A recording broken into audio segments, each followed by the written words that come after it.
If I tell you exactly where something is, I can't tell you how it's moving. Pause on that.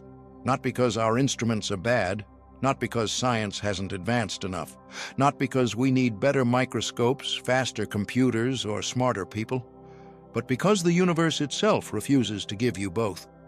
From the moment you learned science, you were taught a comforting lie, that with enough precision, enough patience, and enough technology, reality will eventually give up all its secrets. Measure better, zoom in further, reduce the error. That logic works for cars, buildings, and planets. It collapses at the foundation of reality. At the smallest scales, measurement isn't passive. To observe is to interact. And the more precisely you try to pin one thing down, the more the rest of its behavior slips through your grasp. This is not a technical limitation. It is not a temporary obstacle. It is a rule, a boundary written into the structure of nature itself. In this video, you're not going to learn how the universe works better. You're going to learn why absolute certainty doesn't exist at all. And once you see it, you can't unsee it. What if your intuition is lying to you? Your intuition feels reliable because it works almost everywhere you look. You measure a table, it stays still. You measure a car, its speed makes sense. You measure a person, height, weight, distance. Everything behaves. When something goes wrong, the solution feels obvious.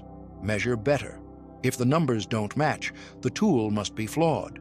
If the result looks strange, the method must be wrong. So you refine the instrument. You increase precision. You eliminate noise. This mindset feels scientific. It feels rational. It feels correct. Your brain learned this rule early. Reality is precise. Objects have exact positions. Movements have exact speeds. Causes lead cleanly to effects. Push hard enough, and the truth will reveal itself. This is why we trust maps. Why do we trust clocks? Why do we trust predictions? Science, as you were taught, advances by removing mistakes. Error shrinks. Knowledge grows. Eventually, uncertainty disappears.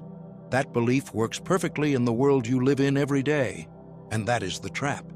Because it assumes something quietly, something dangerous, that measurement is neutral. But at the smallest scales, measurement is an action. To measure something tiny, you must interact with it, and interaction changes what happens next. Down there, observation isn't a clean window, it's an intervention. The more carefully you try to measure, the more you force the system to respond to you. This is where intuition begins to fracture. What if the strange results are not mistakes? What if the inconsistency is not coming from bad tools? What if the problem is not human error at all? What if reality itself refuses to behave the way your intuition demands?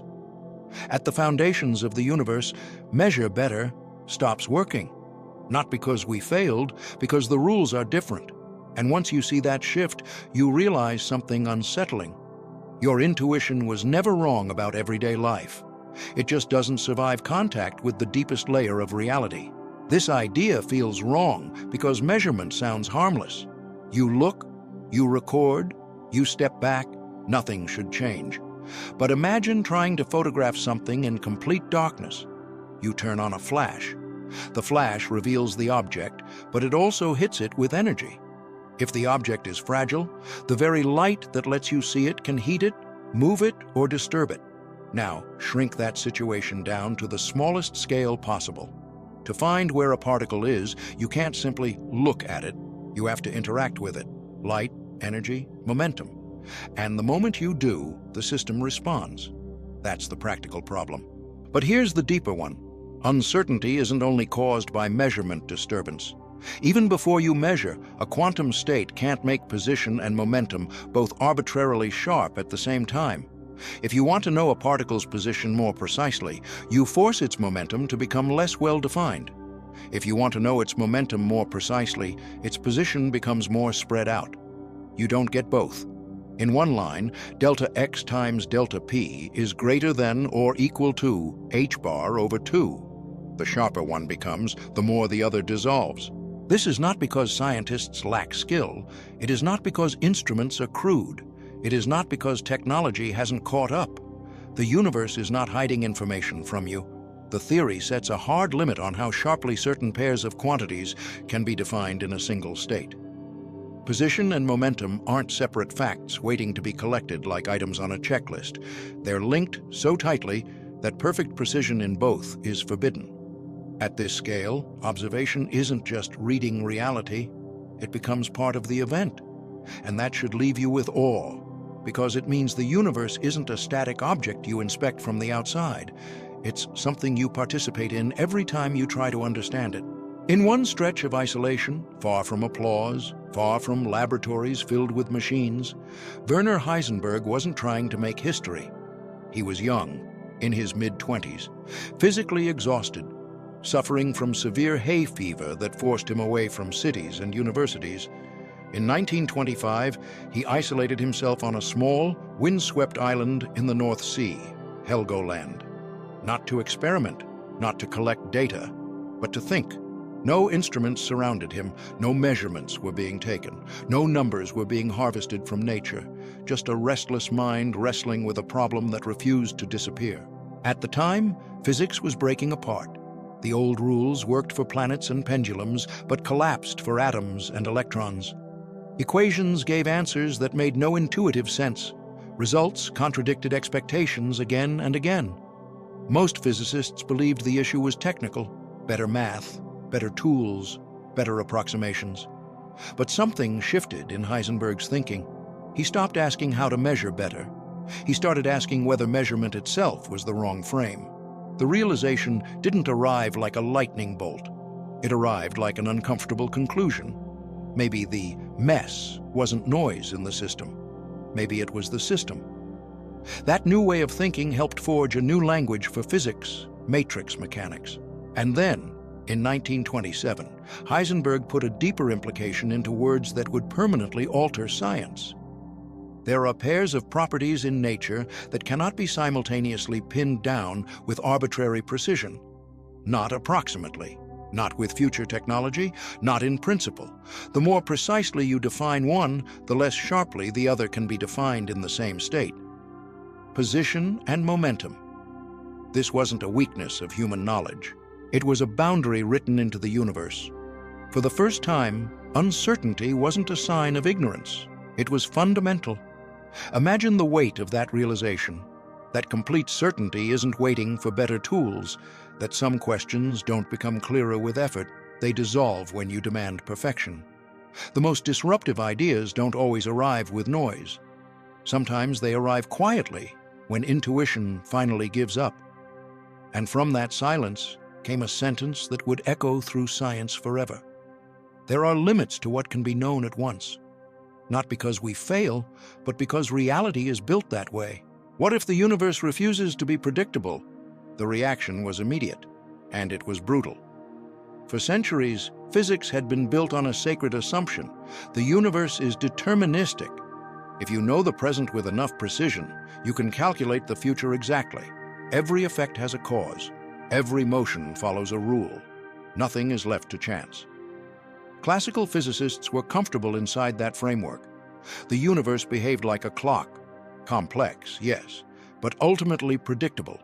Then Heisenberg's limits spread, and it horrified them, because uncertainty didn't just add difficulty, it attacked the dream of total prediction. If the present can't be made perfectly sharp, the future can't be perfectly exact, not at the level of individual outcomes. No one expressed this resistance more clearly than Albert Einstein. God does not play dice with the universe. That sentence wasn't casual, it was a protest.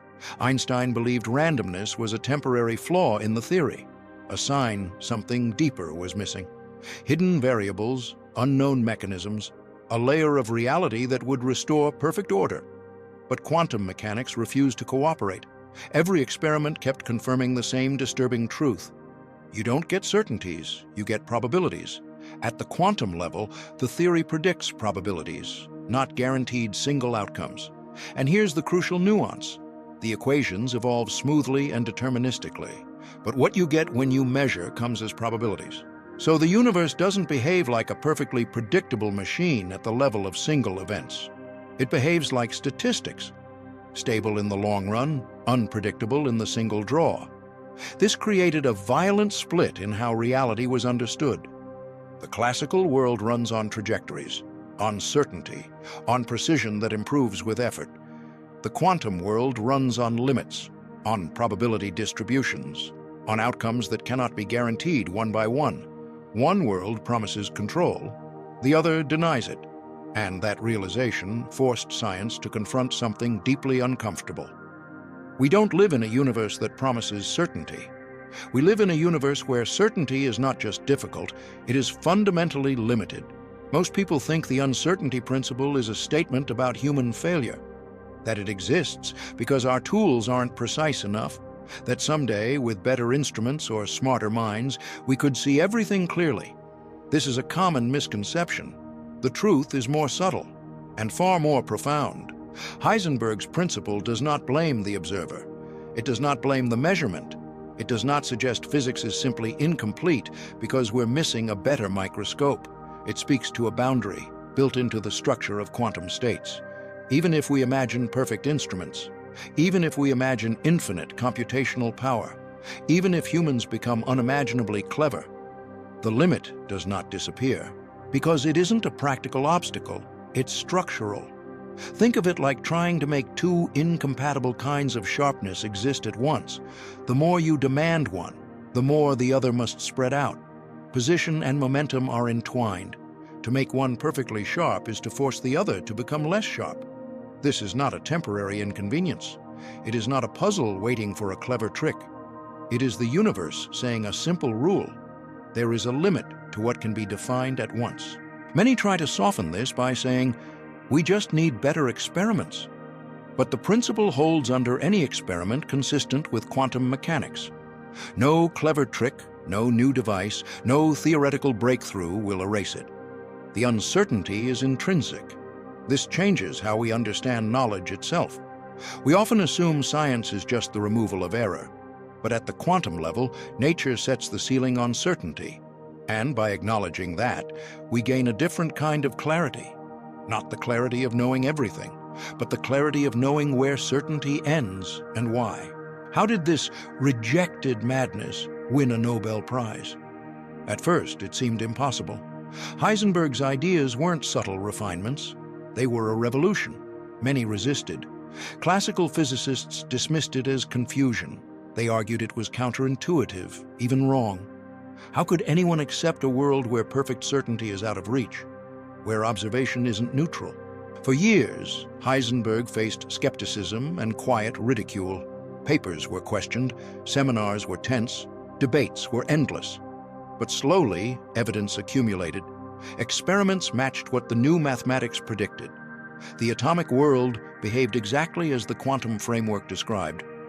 Uncertainty wasn't an error. It was a law-like constraint. And the mathematical framework Heisenberg helped build, especially matrix mechanics, became a precise language for quantum phenomena. Not just an idea, a working engine for an entirely new physics. By 1932, the transformation was undeniable. Heisenberg was awarded the Nobel Prize in Physics, not for a single catchy principle, but for building the framework of quantum mechanics that made the theory work. This recognition was more than personal triumph. It was validation of something deeper. Science is not about comfort. It's about what remains true, even when intuition breaks. Revolutionary ideas often take time to be recognized. Sometimes the world needs to catch up, but when it does, the impact is permanent.